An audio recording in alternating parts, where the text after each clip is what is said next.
تحياتي للجميع. كل الناس عم تستنى هذا الفيديو، طلبوه مني.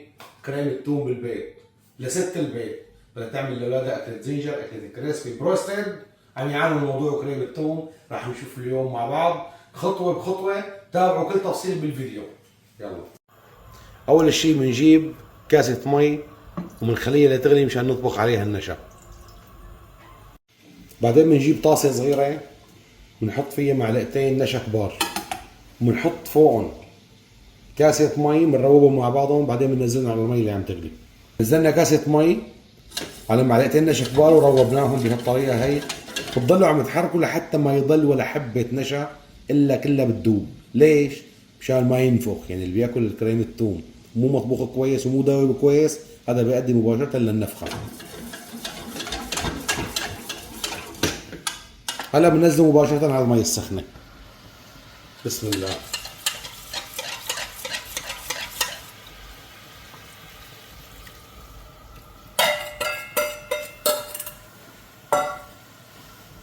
النشا بده متابعة.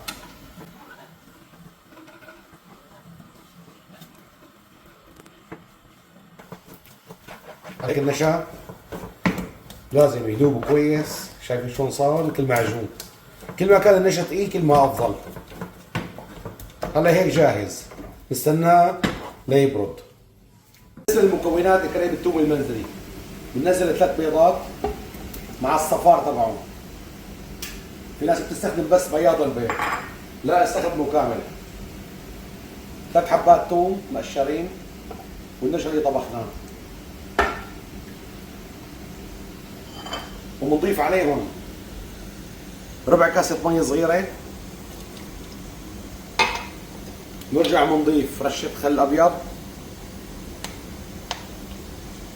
وبنضرب.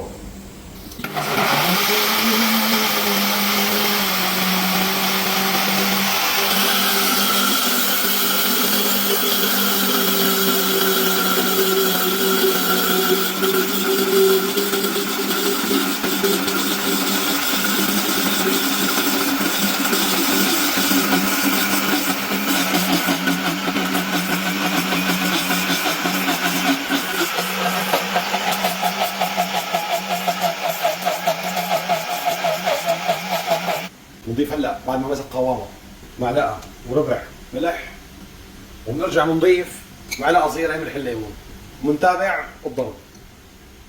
بعد ما حطينا الملح والملح الليمون بسم الله بنكمل، بنساعدها بالمعلقه مشان اذا الخلاط تقل معنا.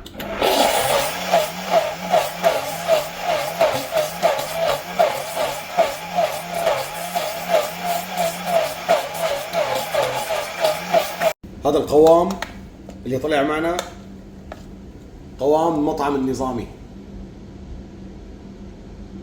شايفين؟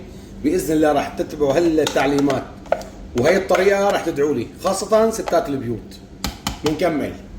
معنا احلى كريم توم ممكن حدا يشوفه ولا ياكله بالبيت. شوفوا لي على هالقوام، شوفوا لي على هاللون، وخاصه اذا بدك تهرش معه شو؟ بروستد.